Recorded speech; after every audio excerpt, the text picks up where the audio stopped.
నమో వెంకటేశాయ. ప్రాయస్వచరణౌ పుంసాం శరణ్యత్వేన పాణినా కృపయా దిశతే శ్రీమద్వెంకటేశాయ మంగళం. ప్రతిరోజు శ్రీవారి దివ్య సాన్నిధ్యంలో తిరుమల క్షేత్రంలో చక్కటి పరమ పవిత్రమైన ఆహ్లాదకరమైన ఈ ప్రాతకాలంలో మనం పురాణాలను మాస వైశిష్ట్యాలను ప్రస్తావించుకుంటూ విశేషంగా ఈ జ్యేష్ఠ మాసంలో మత్స్య పురాణాన్ని పరిశీలించుకుంటూ ఉన్నాం. ఈనాడు జ్యేష్ఠ మాసం కృష్ణపక్షం ప్రతిపద పాడ్యమి తిథి శుక్రవారం కనుక శ్రీవారికి అభిషేక సేవ జరిగింది. ఈనాడు పాడ్యమి తిథి అగ్నిదేవతాకమైనది.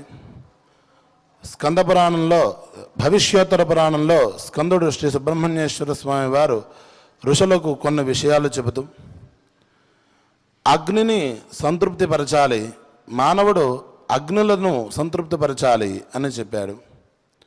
అగ్నులను సంతృప్తిపరచడం అంటే యజ్ఞయాగాది క్రతువులే కాదు, జఠరంలో అంటే కడుపులో ఉండే అగ్నిని కూడా ఉపాసన చేయించాలి అని. జఠరాగ్ని ఉపాసన ఎట్లా అంటే చక్కటి భోజనం చేయడం ద్వారా. అందుకనే మనం భోజనం చేసేటప్పుడు శుచిగా పరమాత్మకు నివేదన చేసి పరమ పవిత్రమైన భావనతో ఆహారాన్ని తీసుకోవాలి. తీసుకునే ముందు ప్రాణాహుతులు వేసుకునే సంప్రదాయం ఉంది. ఆహుతులు వేస్తున్నాము అంటే అది యజ్ఞమే. కాబట్టి ఇటువంటి మహోత్కటమైనది ఏదైతే మానవ జీవనానికి అత్యవసరమైనదో, మానవ ప్రాణాధారానికి ప్రధానమైనదో, అసలు జీవ ప్రాణాధారానికి ఏదైతే అవసరమైనదో అటువంటివి ఆహారములు. ఆ ఆహారములు ఏవైతే యోగ్యమైనవో వాటిని మనం ఇతరులకు సమకూర్చాలి. అంటే యోగ్యులకు సమర్థులకు అలాగే ఉత్తములకు వాటిని దానాలు చేయాలి అని విశేషంగా చెబుతూ ఉన్నాడు. ఇక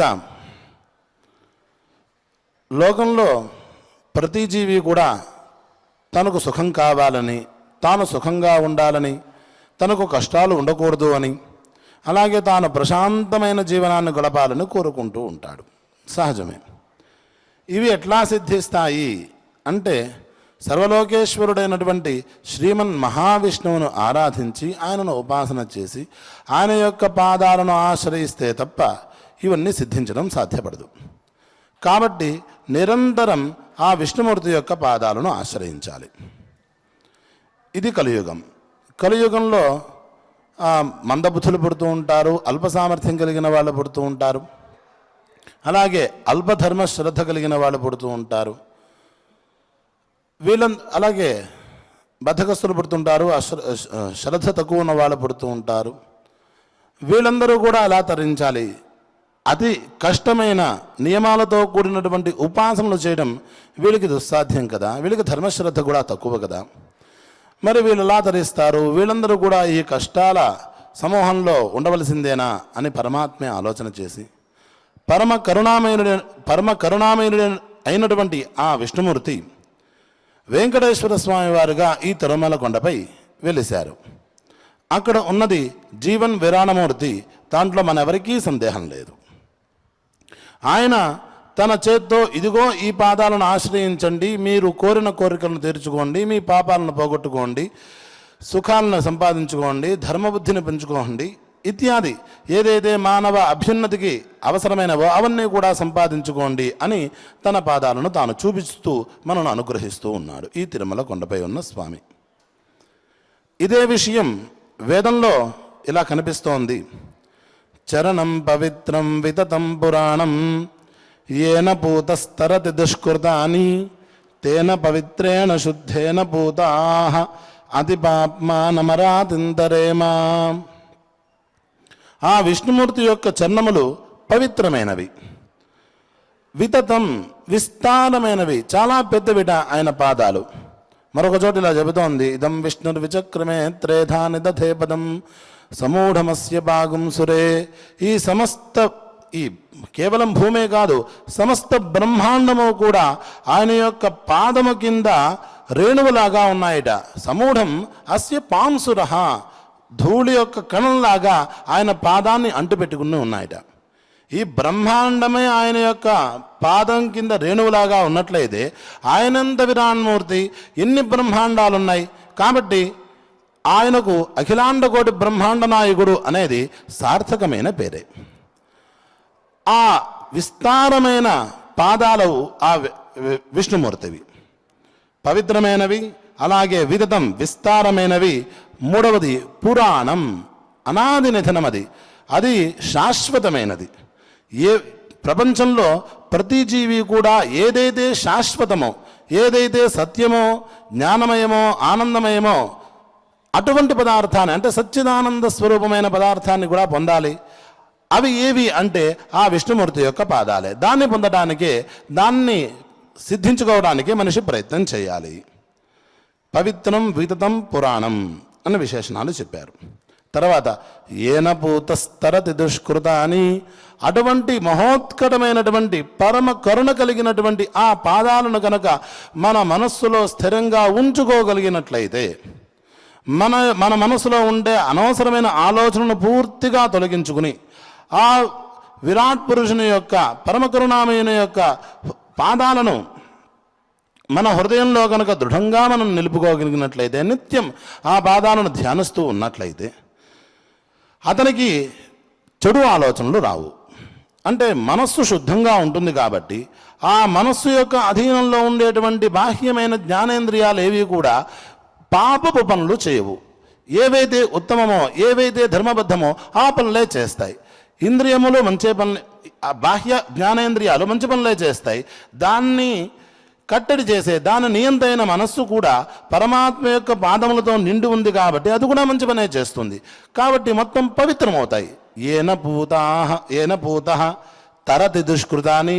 ఇప్పుడు పవిత్రమైనవి కాబట్టి చెడు ఆలోచనలు రావు కాబట్టి దుష్కృతములు పుట్టవు, అంటే పాపములు పుట్టవు. వేటి ద్వారా పాపములు పుట్టవో, మనస్సు పరిశుద్ధమవుతుందో అటువంటి ఆ పరమాత్మ యొక్క పాదాలను మన మనస్సులో దృఢంగా నిలుపుకోవాలి. ఆ తర్వాత తేన పవిత్రేణ శుద్ధేన పూత అతి పాప్మానమరాతింతరేమా. అటువంటి ఆ సర్వలోకేశ్వరుడైనటువంటి ఆ వెంకటేశ్వర స్వామి వారి యొక్క పాదాలను మనస్సులో దృఢంగా నిరంతరం ధ్యానిస్తూ మనం పరమ పవిత్రులమై ఆ పాపం అంటే ఇక్కడ మరణం అనే అర్థం చెప్పుకోవచ్చు. ఈ జన్మ మరణ పరిభ్రమణం అనే సంసారం నుంచి మనం అతితరేమా బయటకు పడగలము, అంటే మోక్షాన్ని కూడా పొందే అవకాశం ఉన్నది. ఈ విధంగా ఆ పరమాత్మను నిరంతరం ధ్యానం చేస్తూ ఆ పరమాత్మపై నిష్కామమైన భక్తిని పెంచుకుంటూ అనవసరమైన తుచ్చమైన కోరికలను వృథాగా ఆయనను కోరుకోకుండా ఏ విధంగా మనము ప్రశాంతంగా ఉంటామో మనతో పాటు మన చుట్టూ ఉండేవారు కూడా ప్రశాంతమైన జీవనాన్ని, సుఖమయమైన జీవనాన్ని పొందుతారో అటువంటి వ్యవహారాన్ని, అటువంటి బుద్ధిని అనుగ్రహించమని నిరంతరం ఆ స్వామిని కోరుకుంటూ ఇవాళ మత్స్యపురాణంలోకి ప్రవేశిద్దాం. 33వ అధ్యాయంలో ఉన్నాం. 25వ అధ్యాయం నుంచి యయాతి చరిత్రను ప్రస్తావన చేసుకుంటూ ఉన్నాం. ఏ కథ విన్నట్లయితే ఆయుర్వృద్ధి, కుటుంబ వృద్ధి కలుగుతుంది అని పెద్దలు చెబుతూ ఉంటారు. ఆ యయాతి చరిత్రను చెప్పుకుంటూ ఉన్నాం. నిన్నటి రోజున ఈ యయాతి చరిత్రలో రాక్షస గురువైనటువంటి శుక్రాచార్యుల వారు తన మాటను ధిక్కరించాడు అనే అభిప్రాయంతో యయాతికి, యవ్వనంలో ఉండే యయాతికి వెంటనే వార్ధక్యం వస్తుంది, పండు ముసలితనం వస్తుంది అని శాపం పెట్టాడు అని చెప్పుకున్నాం. దానికి కారణం కూడా చెప్పుకున్నాం. యయాతి పరమోత్కటమైన సాధకుడు, గొప్ప యోగీశ్వరుడు. ఆయన యొక్క యోగశక్తి, ఆయన యొక్క వైభవం లోకానికి తెలియచేయాలి. విశేషించి ఆ దేవయానికి, వాళ్ళ భార్య అయినటువంటి పట్టమహిషి అయినటువంటి దేవయానికి తెలియచేయాలనే అభిప్రాయాన్ని చెప్పాడు. మరొక విశేషం ఏం చేశాడు అంటే, అవసరమైతే నా శాపం వల్ల దొరికినటువంటి ఈ వార్ధక్యాన్ని నువ్వు ఎవరికైనా మరల్చుకోవచ్చు, వాళ్ళ యవ్వనాన్ని నువ్వు తీసుకోవచ్చు అని కూడా వెసులుబాటును అనుగ్రహించాడు. ఎప్పుడైతే ఈ మాట చెప్పాడో దేవయానికి విషయం అర్థమైపోయింది. నా భర్త సాధారణమైన వ్యక్తి కాదు, పరమయోగీశ్వరుడు, అతీంద్రియమైన శక్తులు గలవాడు, అతి మానుష శక్తులు గలవాడు. సాధారణమైన వ్యక్తి తన శరీరంలో ఉండే స్థితులను పక్కవాడి శరీరంలో ఎలా ప్రవేశపెట్టగలడు? అలాగే పక్కవాడి శరీరంలో ఉండేటువంటి యౌవనాదులను తను ఎలా స్వీకరించగలడు? ఇది అతిమానుషమైన శక్తి. ఇది తపస్సుల వల్ల తప్ప మరొక విధంగా సాధ్యపడేది కాదు. మా భర్త అంత తపస్వి, అంత యోగీశ్వరుడు, నేను ఇన్ని రోజులు తెలియకుండా ఉన్నానే, ఇంత దురుసుగా వ్యవహరించానే అని పశ్చాత్తాపడి ఆ శర్మిష్ఠలాగా తాను కూడా ధర్మాత్ముడుగా మారి ఆ యయాతి దగ్గరే యోగాభ్యాసం ప్రారంభం చేసి క్రమక్రమేణా ఆమె తరించింది. ఆ కథ అలా ఉంది. ఇక ఈ శుక్రాచార్యుడు చెప్పినట్లుగా మార్పిడి ఎవరు ఒప్పుకుంటారు అంటే తన వార్ధక్యాన్ని ఏ పిల్లవాడు తీసుకుంటాడు, వాడు యవ్వనాన్ని నాకెవరు ఇస్తారు అంటే ఆయనకి 5 సంతానం అని చెప్పుకున్నాం. దేవయాని ద్వారా 2, శర్మిష్ఠ ద్వారా 3 సంతానం కలిగారు. దేవయాని సంతానం ఒప్పుకోలేదు, అలాగే శర్మిష్ఠ సంతానంలో పెద్దవాడిద్దరు ఒప్పుకోలేదు, చివరి వాడైనటువంటి పూరుడు మాత్రం ఒప్పుకున్నాడు. దానికి కారణం కూడా నిన్న రోజు మనం నెమరవేసుకున్నాం. ఒకటి, నీవు తండ్రివి. రెండవది, నీవు గురువువి. మూడవది, నువ్వు మహారాజువి. ఈ 3 కారణాల వల్ల నువ్వు ఎన్నటికీ నాకు మోసం చేయవు కాబట్టి, నాకు ఎప్పుడు కూడా అహితమైన పని చేయవు కాబట్టి, నువ్వు నాకు ఆదేశిస్తున్నావు కాబట్టి నేను ఖచ్చితంగా చేస్తానని పురుడు ధర్మమైన మాటలు చెప్పాడు అని నిన్నటి రోజున కథ ఆపుకున్నాం. ఎప్పుడైతే పూరుడు అనే తన 5వ పిల్లవాడు తన యవ్వనాన్ని ఇవ్వడానికి ఇష్టపడ్డాడు, అప్పుడు ఆ ఇవ్వడం కూడా ధర్మబద్ధమైన ఆలోచనతో ఇవ్వడానికి ఇష్టపడ్డాడు. అప్పుడు యయాతి ఇలా అంటున్నాడు, పురో ప్రీతోస్మితే వత్స వరంచేదం దదామితే సర్వకామ సమృద్ధార్థా భవిష్యంతి తవ ప్రజా. పురో, చాలా సంతోషంగా ఉంది, నీకొక వరాన్ని ఇస్తున్నాను. ఏమిటి ఆ వరం అంటే, నువ్వొక్కడవే కాదు, నీ వంశంలో పుట్టిన ప్రతివాడు కూడా రాజుగానే ఉంటాడు. వాడు అమితమైన సంపదలను అనుభవిస్తాడు, కోరిన కోరికలన్నీ కూడా తీర్చుకోగలిగిన సమర్థుడు అవుతాడు అని వరం ఇచ్చాడు. తండ్రి యొక్క అనుగ్రహానికి గురైన వాళ్ళు చాలామంది లోకంలో ఉన్నారు. ఉదాహరణకు మహాభారతంలో భీష్మాచార్యుల వారు కూడా కనిపిస్తాడు. ముసలితనం దరిదాపుల్లో ఉన్నటువంటి శంతనువు కోసం తన రాజ్యాధికారాన్ని వదిలిపెట్టడమే కాక తన వివాహాన్ని కూడా, తన యొక్క వంశాన్ని కూడా ఆయన త్యాగం చేశాడు. ఆయనకు తెలుసు శంతనుడు ఎంతో యోగ్యుడు అని. ఆ శంతను యొక్క నిర్ణయం ఏదీ కూడా ధర్మబద్ధంగా ఉండదు. ఎందుకంటే గొప్పవాళ్ళ యొక్క నడవడిక మనం సాధారణ కథల్లో చెప్పుకుంటాం, కానీ దాని యొక్క ఆంతర్యం చాలా ధర్మబద్ధంగానూ చాలా సూక్ష్మంగానూ ఉంటూ ఉంటాయి. అది గ్రహించగలగడం మన యొక్క విజ్ఞత మీద ఆధారపడి ఉంటుంది. మనం చాలా దాన్ని లోతుగా ధర్మబద్ధంగా పరిశీలన చేసుకోవాలి. అక్కడ కూడా భీష్ముడు తన తండ్రి మత్స్యగంధిపై వ్యామోహంతో పెళ్లి చేసుకుంటున్నాడు అని లోకులు అనుకోకూడదు, జనాలు అనుకోకూడదు అనే అభిప్రాయం పడ్డాడు.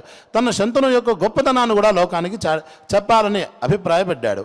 ఏవైతే ఆనాడు వశిష్ఠాది మహర్షులందరూ, ఆనాడు ఉన్నటువంటి పరాశరాది మహర్షులందరూ కూడా ఏవైతే ధార్మికమైన మార్గాన్ని చెప్పారో, ఏదైతే పరమాత్మ యొక్క సంకల్పం కోసం ద్వాపర యుగాంతం కలియుగారంభం జరగాలి అని పరమాత్మ సంకల్పించాడో అవన్నీ అర్థం చేసుకుని అది ఈ మత్స్యగంధి వల్ల జరగాలనే ఉద్దేశ్యంతో ఆయన మత్స్యగంధిని వివాహం చేసుకోవడానికి ఇష్టపడ్డాడు. దానికోసం తాను త్యాగం చేశాడు. త్యాగం చేసిన తర్వాత ఆ శంతనువు కొడుకుకు ఒక వరం ఇచ్చాడు. ఏంటంటే స్వేచ్ఛామరణం. ఎప్పుడు కోరుకుంటే అప్పుడు ఆయనకు మరణం సిద్ధిస్తుంది. అంతే తప్ప ఏ అస్త్రములు కానీ ఏ శస్త్రములు కానీ ఆయనను చంపలేవు. ఆయనకి యుద్ధంలో తిరిగేలేదు, మహాపరాక్రమవంతుడు. కానీ స్వేచ్ఛామరణం ఆయన తన శరీరం మొత్తం మీద ఒక్క ఇంచు లేకుండా తన శరీరంలో ఉండే అవయవాలన్నిటి మీద, ఇదే ఎముకలన్నిటి మీద కూడా ఆ అర్జునుడు బాణాలతో నింపేశాడు. తాను అంపశయమై పడుకుని ఉన్నాడు. అంటే బాణాలు అలా కొట్టాడు. ఆయన బాణాల మధ్యలో ఇరుక్కుని ఉన్నాడు. బాణాలు నేలకి తగిలి ఉన్నాయి. ఆ బాణాల యొక్క మంచంపై పడుకున్నాడా అన్నట్టుగా ఉంది. తీవ్రమైన వేదనను అనుభవిస్తూ ఉన్నాడు. అనుభవిస్తూ కూడా తన తండ్రి యొక్క గొప్పతనాన్ని చెప్పాలని అక్కడ ప్రయత్నం చేశాడు. అందుకని తను పడిపోయిన తర్వాత 6 నెలల వరకు తాను అలాగే ఉన్నాడు. తన తండ్రి యొక్క యోగశక్తి సామర్థ్యం అంత గొప్పది అని చాటించదలిచాడు. అలాగే ఇక్కడ కూడా పూరుడు కూడా తన తండ్రి యొక్క గొప్పతనాన్ని దేవయానితో పాటు లోకానికి కూడా తెలియజేయాలనుకున్నాడు. కాబట్టి తండ్రి యొక్క మాహాత్మ్యం తెలిసినవాడు కాబట్టి తండ్రికి తన యవ్వనాన్ని సమర్పణ చేశాడు. చేసిన తర్వాత తండ్రి దగ్గర నుంచి గొప్పదైన వరాన్ని పొందాడు. ఏంటి? ఆయనొక్కడే కాదు, ఆయన వంశంలో పుట్టే ప్రతివాడు కూడా రాజుగానే బతుకుతాడు అని. సరే, యవ్వనాన్ని తీసుకున్నాడు. ఇక్కడ కూడా మన యయాతి మహారాజు కామభోగం కోసం ఈ యవ్వనాన్ని తీసుకోలేదు.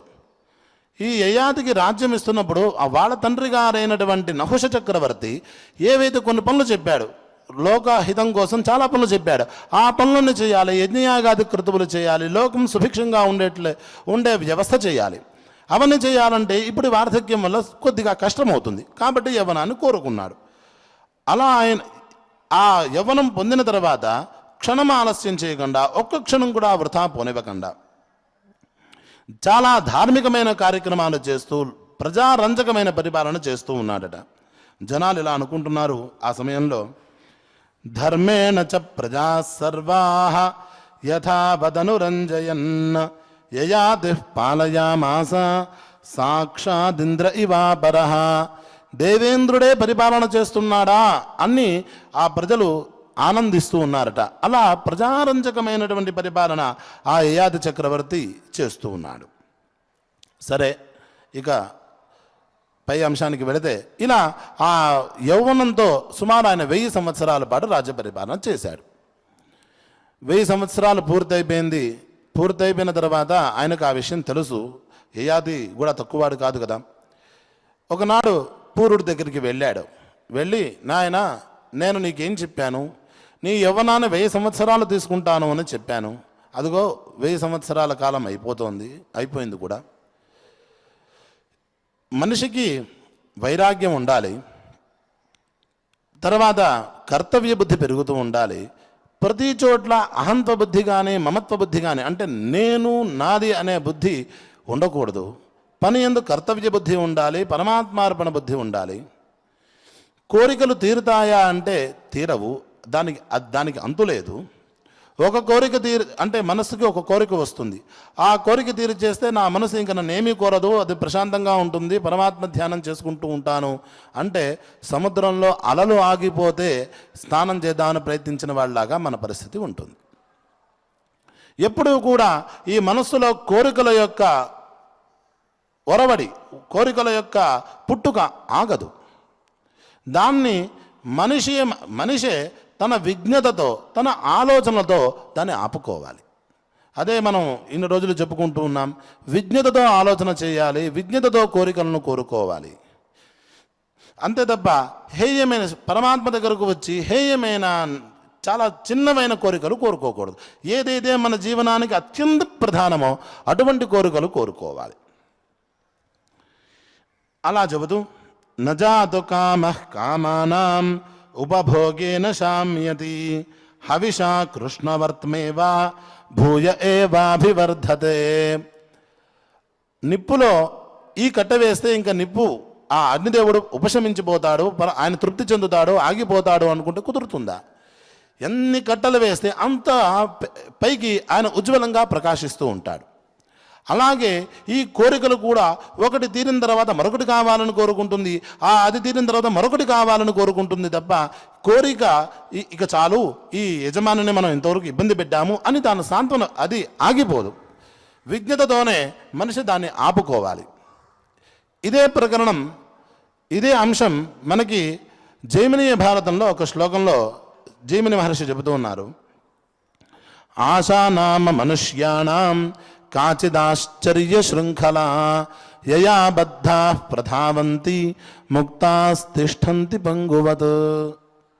లోకంలో ఎవరికైనా సంకెళ్ళు వేసేస్తే వాళ్ళు కదలకుండా ఒక మూల కూర్చుని ఉంటారు. కానీ ఆశ అనే సంకెళ్ళు మనిషికి తగిలితే అతను వేగంగా పరిగెడుతూ ఉంటాడట. ఆశా నామ మనుష్యాణం కాచిదాశ్చర్య శృంఖల. ఒక ఆశ్చర్యకరమైనటువంటి ఈ సంకెళ్ళు ఇవి తగిలిస్తే మనిషి పరిగెడుతూ ఉంటాట. యయా బద్ధా ప్రధావంతి. అది సంఖ్యలు తెగిస్తే పరిగెడుతూనే ఉంటాడు. ఈ కోరిక తీరిన తర్వాత మరొక కోరిక పుడుతుంది. ఆ కోరిక తీర్చుకోవడం కోసం ఏదైనా పనులు చేస్తూ ఉంటాడు. ముక్తాస్తిష్టంతి పంగువతో. ఒక్కసారి ఆ ఆశలనే సంఖ్యలను తాను వదులుచుకున్నట్లయితే, తనకు కోరికల మీద నిగ్రహం వచ్చినట్లయితే, ముక్త పంగువతో ఎటువంటి అంటే కాళ్ళు లేని వాళ్ళలాగా, కాళ్ళు లేని పంగువు అంటే కాళ్ళు లేనివాడు, ఆ కాళ్ళు లేనివాడు ఎట్లాగైతే నడవలేడో అలా ఒక మూల పడి ఉంటాడట.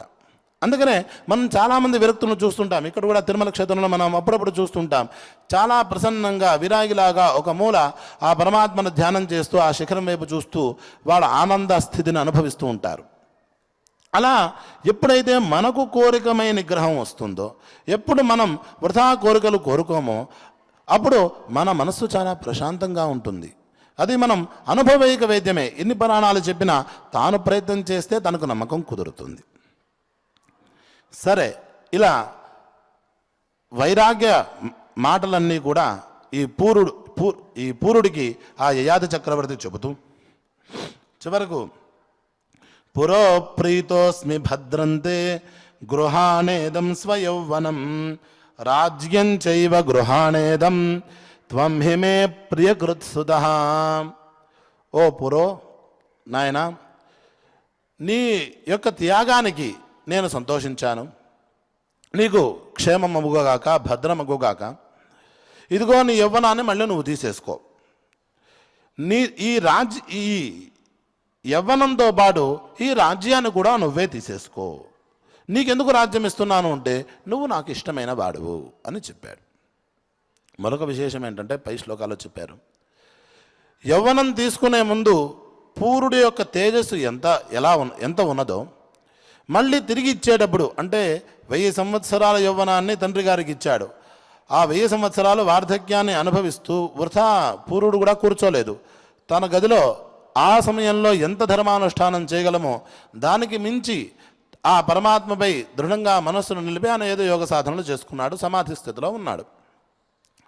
మళ్ళీ తిరిగి ఇస్తున్నప్పుడు దానికన్నా ఎక్కువైనటువంటి తేజస్సు కలిగినటువంటి, సామర్థ్యం కలిగినటువంటి యవ్వనాన్ని తిరిగి ఇచ్చాడట. అంటే సుమారు ఇంకొక 1000 సంవత్సరాల ఆయుర్దాయంతో కూడిన యవ్వనాన్ని ఈ పూరుడికి యయాతి అనుగ్రహించాడు. ఇది యయాతి యొక్క గొప్పతనం. ఇది యయాతి యొక్క యోగ శక్తికి నిదర్శనం. అలా చెబుతూ ఇతనే, ఈ పూరుడే నా తర్వాత రాజ్యాధికారి అని నిర్ణయించాడు.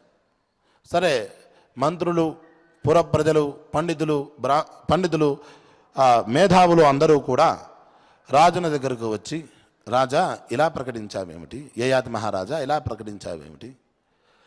రాజు తర్వాత ఎవరు రాజు అవుతారు అంటే రాజు యొక్క పెద్ద సంతానం. ఒకవేళ పెద్ద కొడుకుకి ఇబ్బందిగా ఉన్నట్లయితే రెండవ సంతానం పట్టమహిషి యొక్క రాజుకి అనేక మంది భార్యలు ఉండవచ్చు, దాంట్లో పట్టమహిషి ఒకతే ఉంటారు. ఆ పట్టమహిషి యొక్క రెండవ సంతానం ఆ పదవికి అధికారి అవుతారు. విచిత్రంగా నీ భార్యలలో ఒకతైన శర్మిష్ఠ యొక్క చివరి కొడుకు నువ్వు రాజ్యం కట్టబెట్టడం ఏమిటి? పెద్ద కొడుకు పట్టమహిషి అయినటువంటి దేవయాని యొక్క పెద్ద కుమారుడు యదువు, అతను సమర్థుడు, సర్వగుణ సంపన్నుడు, అందగాడు, పరమ సామర్థ్యం కలిగినవాడు, యుద్ధ నైపుణ్యం కలిగినవాడు, రాజకీయ చాతుర్యం కూడా కలిగినవాడు, అన్ని విధాలా అతను సమర్థుడు. అతన్ని కాదని మరొకరికి నువ్వు రాజ్యం కట్టిపెట్టడం ఎంతవరకు సబబు? అది ఏ విధమైన ధర్మము అని అడిగితే ఆయన చాలా విస్తారమైనటువంటి ఉపదేశం చేశాడు. రాజన్న వాడికి ఉండవలసిన క్వాలిటీస్ ఏమిటి అంటే, మొదట తాను ప్రశాంతంగా ఉండటం. ఎటువంటి సమస్య వచ్చినప్పటికీ కూడా తాను ప్రశాంతంగా ఉంటూ అక్కడ మార్గాన్ని వెతుకునే ప్రయత్నం చేస్తూ ఉండాలి. సమస్య వచ్చింది కదా అని తాను సమస్యలో ఉన్నాననే విషయాన్ని 10 మందికి చెప్పాలనే ఉద్దేశ్యంతో అరవటం, కోపగించుకోవడం, లేకపోతే ఎవరిని కలవకుండా ఉండడం లాంటివి చేయరాదు. ఆయనను కలవడానికి అనేక కారణాలతో అనేక మంది వ్యక్తులు అనేక సందర్భాల్లో వస్తుంటారు. వాళ్ళందరికీ ఆయనను చూస్తేనే ఆశ్చర్యమైపోవాలి. ఆయనను చూస్తేనే మా పని అయిపోయింది, ఈ రాజుగారు ఖచ్చితంగా మా పని చేసి తీరుతాడు అనే నమ్మకం ఉండేట్లుగా ఆయన యొక్క ముఖం ఉండాలి, ఆయన యొక్క నడవడిక ఉండాలి. పైపెచ్చు రాజన్న వాడికి త్యాగబుద్ధి కూడా ఉండాలి. అలాగే ప్రజల యందు దయ కూడా ఉండాలి. నా పెద్ద కుమారులందరిలో కూడాను ఇది కరువైనాయి. వాళ్ళు నా యొక్క వార్ధక్యాన్ని తీసుకోవడానికి ఇష్టపడలేదు అంటే ఒప్పుకోవచ్చు. దానికి వాళ్ళు చెప్పిన కారణం మాత్రం చాలా హేయంగా కనిపించాయి, తుచ్చంగా కనిపించాయి. పెద్దవాడు ఏం చెప్పాడు, నేను కనుక నీ వార్ధక్యాన్ని తీసుకున్నట్లయితే నా తోటి వారందరూ కూడా యువకులు, ఇప్పుడే మీసం ములుస్తున్నటువంటి వాళ్ళు, వాళ్ళతో కలిసి నేను సరదాగా తిరగలేను అని అన్నాడు. రెండో వాడేమన్నాడు, నేను కనుక వార్ధక్యాన్ని తీసుకున్నట్లయితే మధురమైన పిండి వంటలను తినలేను. అందుకే వృద్ధులు ఎక్కువగా యువకులు తిన్నంత ఆహారాన్ని తీసుకోలేరు కదా, కాబట్టి మధురమైన పిండి వంటలు నేను మిస్ అయిపోతాను, తినలేను అని చెప్పాడు. మూడో వాడని చెప్పాడు, ముసలితనం వచ్చినట్లయితే నాకు పెళ్లి కాదేమో అని భయపడ్డాడు. చిన్న చిన్న కారణాల కోసం గొప్ప గొప్ప లాభాలను వదులుకునేవాడు తెలివైన వాడా? ఇంత త్యాగబుద్ధి లేనివాడు, చిన్న త్యాగబుద్ధి లేనివాడు, చిన్న చిన్న కారణాలతోనే తాను తప్పించుకునేవాడు ప్రజారంజకమైన పరిపాలన ఎట్లా చేయగలడు? ప్రజల యందు దయతో ఎట్లా ఉండగలడు? దయలేనివాడు, అలాగే పరమాత్మార్పణ బుద్ధి, ఈ రాజ్య పరిపాలన అనేది అందరికీ దొరికే అదృష్టం కాదు. అది చాలా పుణ్య విశేషం చేత ఆ పరమాత్మ యొక్క అనుగ్రహంతో దొరికేటువంటి భాగ్యం. అది చేస్తున్నప్పుడు ఇది పరమాత్మార్పణ బుద్ధితో చేసినట్లయితే, పరమాత్మార్చన బుద్ధితో చేసినట్లయితే వాడు బ్రహ్మజ్ఞానిగా మారి శాశ్వతమైన బ్రహ్మలోకాలు పొందుతూ ఉంటాడు. ఈ విషయాలు ధర్మశాస్త్రం చెబుతూనే ఉన్నాయి. హేయమైన కారణాలు, నాకు పిండి వంటలు కావాలి, నాకు మిత్రులు కావాలి అనుకునేవాడు, నాకు వివాహం కావాలి అని స్వార్థమైన కోరికలు కలిగిన వాళ్ళు ధర్మ పరిపాలన చేయలేరు.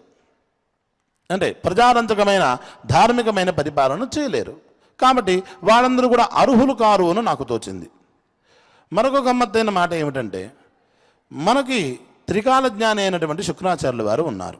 వాళ్ళు మహామహర్షి, మంత్రద్రష్ట కూడా ఆయన నాకు ఈ శాపం పెడుతూ శాప పరిహార మార్గాన్ని కూడా ఉపదేశిస్తూ, ఎవరైతే నీ వార్ధక్యాన్ని తీసుకుంటారో వాడే నీ తర్వాత రాజు అవుతాడు అనే మాట చెప్పాడు.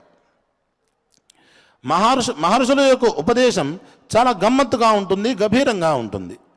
వాళ్ళ మాట తీరు కూడా మరొక రకంగా ఉంటుంది. ఇది మనం మహాభారతంలో ప్రహేళికా భాగంలో కూడా చాలాసార్లు ప్రస్తావన చేసుకుంటూ ఉన్నాం. ఆ మాటల్లో ఉండేటువంటి గాంభీర్యాన్ని అర్థం చేసుకున్న ఈ యయాతి రాజు ఎవరైతే త్యాగశీలిగా ఉంటాడో, ఎవరైతే ధర్మబుద్ధిగా ఉంటాడో అతనే నా తర్వాత, ఈ నహుషుడంతటి గొప్పవాడి తర్వాత, యయాతి తర్వాత ఆ రాజ్యంలో కూర్చునే సామర్థ్యం కలిగిన వాడు ఎవరు అంటే పూరుడు తప్ప మరొకడు కనిపించలేదు అని చాలా విషయాలు చెబుతూ ఒక మాట అన్నాడు, మాతా పిత్రోర్వచనకృత్ హితః పథ్యశ్చ యస్సుతః సపుత్రః పుత్రవద్యశ్చ వర్తతే పితృమాతృషు. తల్లిదండ్రులను గౌరవించే వాళ్ళు రాజుగా ఉంటారు. ఎవరికైతే తమ తల్లిదండ్రులను వాళ్ళు చెప్పిన మాటలను పెడతారో, వాళ్ళను గౌరవించారో, వాళ్ళను లెక్క చేయరో, వాళ్ళు ప్రజలను పరిపాలన చేస్తారు అన్న దాంట్లో ఏమి నమ్మకం? తల్లిదండ్రులనే తన ఉగమానికి కారణమైన వారు, తన అభ్యున్నతికి కారణమైన వారనే లెక్క చేయని వాడు తనకుతో ఏమాత్రమూ సంబంధం లేనటువంటి ప్రజలను ఎలా పరిరక్షణ చేస్తాడు? వాళ్ళు ఈయనపై భరోసా ఏం కల్పిస్తారు? వాళ్ళ నాన్నగారి మాట వీడు మనం చెప్తే మాత్రం వింటాడా అని పెద్దలు వాడికి మాటలు చెప్పరు. వాడు మొండి పట్టుదల కలిగిన వాడు స్వార్థుడు, మనం చెప్తే నచ్చడు, వాడికి నా చిన్ని పట్టుకే శ్రీరామరక్ష అన్న వ్యవహారం వాడది, ఇంకా మన సమస్యలు వాడేం తీరుస్తాడు అని ప్రజలకు అటువంటి వాడిపై నమ్మకం కుదరదు. కాబట్టి ఎవరైతే తల్లిదండ్రులను గౌరవిస్తారో, వాళ్ళు చెప్పినమైన పనులు చేస్తారో, ఈ విధమైన ధర్మపంథంలో పథ్య అంటే ధర్మ మార్గంలో నడుస్తూ ఉంటారో వాళ్ళే యోగ్యులు. కనుక నాకు ఇతనే యోగ్యుడిగా తోస్తూ ఉన్నాడు. శుక్రాచార్యుల వారు కూడా ఇతనే అని అభిప్రాయపడుతూ ఉన్నారు. కనుక నేను ఇతన్ని రాజుగా నిర్ణయించాను అని చెప్పారు. సరే, మహారాజు గారు చెప్పినటువంటి యుక్తియుక్తమైనటువంటి ధర్మబద్ధమైన మాటలకు మిగతా వాళ్ళందరూ కన్విన్స్ అయ్యారు. అవును మహారాజా, వాస్తవమే చెప్పావు. పుత్రో యస్త్వను వర్తేత సరాజా పృథివీపతి భవంతః ప్రతిజానంతు పురూరాజ్యేభిషిచ్యతాం. నిజమే, ఎవడు కొడుకు అంటే తండ్రి యొక్క ఆశయాలను నెరవేర్చాలని పరితపన చెందేవాడు, తండ్రి యొక్క గౌరవాన్ని నిలబెట్టాలని పరితాపం చెందేవాడు, దానికోసం ప్రయత్నం చేసేవాడు, ఏదో విధంగా ధార్మికమైన మార్గంలో దాన్ని స్థిరంగా ఉంచుకోగలిగిన వాడే కొడుకు అనిపించుకుంటాడు. అతనే సమర్థుడు, అతనే ఈ రాజ్యానికి అర్హుడు, ఈ రాజ్యాభిషేకానికి అర్హుడు. కాబట్టి ఓ జయాతి రాజా, మీరు ఆ పూరుని అభిషేకం చేయండి, అతనికి పట్టాభిషేకం చేయండి. మాకు ఎటువంటి సందేహం లేదు, త్రికరణ శుద్ధిగా మేమందరం అంగీకరిస్తూ ఉన్నాము. ఆనాడు కూడా ఇటువంటి ఈ రాజకీయ వ్యవహారమే ఉంటూ ఉండేది. రాజుగారు పెద్ద కొడుకు అయినంత మాత్రం చేత అతనికి రాజ్యం కట్టుబెట్టే వ్యవహారాలు ఆనాడు ఉండేది కాదు. ప్రజాస్వామికమైన విధానం ఆనాడు కూడా సుస్థిరంగా ఉండేది. ఆనాడు కూడా ప్రజలందరూ కూడా ఎవరినైతే ఇష్టపడతారో వాడే రాజుగా ఉండేవాడు. అలా ఉండే కొడుకు కావాలి అని ఈ రాజులు ప్రయత్నం చేస్తూ ఉంటాడు.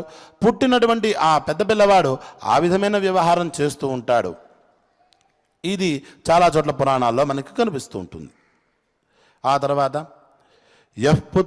అతను కూడా పట్టాభిషిక్తుడయ్యాడు. ఈ వార్త లోకంలో ఉండేటువంటి ఆ రాజ్యంలో ఉండేటువంటి సామాన్య ప్రజలకు కూడా విషయం చేరింది. ఏ ఉద్దేశ్యంతో యయాతి మహారాజు తన పెద్ద కొడుకు కాదని పూరుడికి రాజ్యాన్ని అప్పగిస్తున్నాడో ఆ విషయం అందరికీ సంయుక్తికంగా తెలిసింది. అందరూ కూడా చాలా సంతోషిస్తూ యఃపుత్రో గుణసంపన్న మాతాపిత్రోర్హిత సదా సర్వం సోర్హతి కళ్యాణం కనీయానపి సప్రభు. నిజమే, యయాతి గారు చాలా గొప్ప పని చేశాడు. ఎవడు గుణసంపన్నుడైన కొడుకు అంటే ఎవరైతే తల్లిదండ్రులను, గురువులను, పూజ్యులను గౌరవిస్తూ ఉంటారో, వాళ్ళ దగ్గర నుంచి మంచిని స్వీకరిస్తూ వాళ్ళ చెప్పిన సన్మార్గంలో ప్రయాణిస్తూ ఉంటాడో. నిన్న కూడా చెప్పుకుంటూ ఉన్నాం, పెద్దలు చెప్పింది చెప్పినట్టు చేయాలా అంటే మన అభిప్రాయాలను చెప్పుకునే అవకాశం మనకుంది. ఒకవేళ పిల్లలు చెప్పిన అభిప్రాయంలో మంచి ఉన్నట్లయితే పెద్దలే అంగీకరిస్తారు. పెద్దలు ఎప్పుడు కూడా నేను చెప్పిందే నువ్వు చెయ్యి, నువ్వు చెప్పేది సరికాదు అనరు కదా. ఎందుకు? పిల్లల యొక్క అభివృద్ధే తల్లిదండ్రుల యొక్క ప్రధాన లక్ష్యం. తమకన్నా పిల్లలు గొప్పగా బతకాలనే వాళ్ళు ప్రతి క్షణం పరితపిస్తూ ఉంటారు. కాబట్టి పిల్లలు చెప్పేది వింటారు. అలాగే పిల్లలు కూడా పెద్దవాళ్ళు చెప్పే మాటను పూర్తిగా అర్థం చేసుకుని, వాళ్ళ యొక్క ఆంతర్యాన్ని, వాళ్ళ యొక్క ఆలోచనను పూర్తిగా అర్థం చేసుకుని ఆ విధమైన నడవడికను వాళ్ళు కొనసాగించినట్లయితే కుటుంబపరమైన అభివృద్ధి కాదు, మానసికమైన అభివృద్ధి కాదు, ధార్మికమైన అభివృద్ధి కూడా పొందుతారు అనే విషయాన్ని ఈ కథ మనకి తెలియజేస్తోంది. కాబట్టి అటువంటి వాడు సర్వం సోరహతి కళ్యాణం, అన్ని విధాలైనటువంటి మంగళాలను పొందడానికి అతను సమర్థుడవుతూ ఉన్నాడు. అతను చిన్నవాడైనప్పటికీ కూడా, చివరివాడైనప్పటికీ కూడా రాజ్యానికి అర్హుడు, అంటే రాజుగా అర్హుడు అనే నిర్ణయం ప్రజలందరూ చేశారు. ఇక మరొక గమ్మత్తు ఏమిటంటే, పెద్ద పిల్లవాడు యదువు. అతనికి ఈ సన్నివేశం అంతా చూసి చాలా సిగ్గు అనిపించింది. అరే, మనకన్నా చాలా చిన్నపిల్లవాడు పూరుడు ఎంత చక్కటి ఆలోచన చేశాడు, తండ్రి యొక్క గొప్పతనాన్ని ఎలా ఉన్నాడు. ఇదే తండ్రి గారి దగ్గర తాను కూడా విద్యాభ్యాసం చేశాడు. తాను కూడా తండ్రి యొక్క అనురాగాన్ని పొందాడు.